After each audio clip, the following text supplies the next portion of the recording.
I had an ex-worker called Lucy Brown.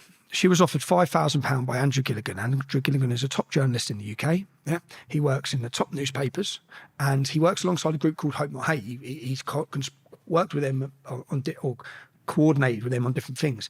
So Hope Not Hate have been against me for years. I've done a documentary exposing who they are and how they operate. This organisation come in, they're like an NGO. Yeah, there's one in each country. There's an organisation like this in each country. Their job is to attack anyone who speaks out. You go against the status quo, you go against immigration, you go against transgenderism, you go against... I realise it's not just because I used to speak against open borders. Whatever section you go against, they come after you. They find out where you work, they go after your family, they contact your family's work, they try and make them lose jobs. Their job is to destroy your life. That's their job. Yeah. So we think we've got freedom of speech, but you've got these NGOs. So you don't need the police to be coming after you because these groups come after you. So Hope Not Hate, their job is constantly to attack me. What they do is they create, so anyone you fall out with, yeah? Anyone who I sack in my job, they get into them. And then they pay everyone. They got everyone, because they've got all this, they're funded by George Soros. They've got all this money coming in. So they fund someone to say something. They don't care if it's the truth. They fund them, this person, and then they have all the media lined up ready. This person will make accusations against me, and then the media will pump it around the world. Damage is done. Now, Lucy Brown was offered £5,000 by Andrew Gilligan to paint me as a Harvey Weinstein figure. That's what they wanted. She was sacked from working with me, we had a big fallout, yeah? They went to her and tried to get her, coerce her, because she was vulnerable at that time. Yeah, she was having a bad time in life, and they offered her £5,000. Now, she could have done that. She didn't. Yeah, but she come to me and she'd been offered £5,000. So she could have painted me as a Harvey Weinstein, sexual, dominant boss figure. That's what they wanted her to do. There was no truth in that. But that's what they wanted her to do. At the same time they wanted her to do that, in stepped Panorama. Panorama, this is where it all gets... Panorama are the propaganda machine of the British state. Yeah, they will, if you go against the British state, they're going to destroy you in their investigative journalism. That's when my documentary I'd done called Panodrama, where I got... When Panorama approached Lucy Brown, I got her to wear a secret camera to find out what they were saying. Lucy Brown had a recorded conversation of me and her arguing. It was to do with Mohammed Hijab and Ali Dawah, two Muslim men who attended a free speech rally in London, and there was a fallout over it between all of us, yeah? Nothing sexual, okay?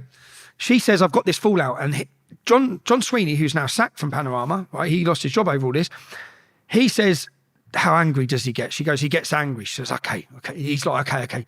And she says, but I get angry as well. He goes, yeah, don't worry, we can clip that out, yeah? We can clip that out. And then he says, right, we can make this into a sexual thing against Tommy Robinson. It's like, what? So when I see all this about Andrew Tate, and a lot of my followers are against Andrew Tate, yeah? A lot of my followers are A, against his conversion, B, against his morality in the way he earned his money. They're against, they're believing, some of them, all of the hype and allegations. So this is what's going on. I know what the media have done to me. So when I'm seeing what's going on with him, I'm saying, no, you've got to question everything. Because I was nearly Harvey Weinstein, yeah? I was nearly, they were nearly turning an innocent argument with me and an ex-employee into a sexual thing that was going to be pumped on Panorama. So when I see Vice Media, who recently come out and they've released voice recordings of apparently of Andrew Tate, I question everything. They've released voice recordings of Andrew Tate which sound absolutely horrific.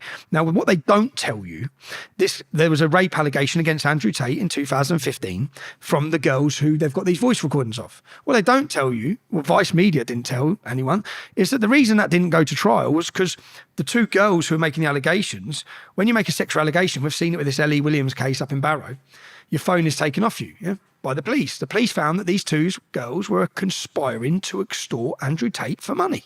Yeah. So when he was a boss of 75 women who are paid to take their clothes off on TV. Yeah. I don't know what politics or dramas he has being that boss, but these two girls, which the media haven't told anyone, were conspiring, which is why no charges were brought. When you listen to those voice notes, it's like, if the voice notes are as you say, yeah, Vice Media, then the CPS would have prosecuted Andrew Tate 1,000,000%. Yeah.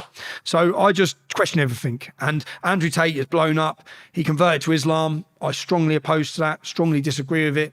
I was actually scheduled to have a podcast with him so we could sit down and discuss everything. And you can question his morality and where he's made his money. You can question all those things, but you should also question the media and the level of power that is lodged against him at the minute. I don't think he's going to be seen again.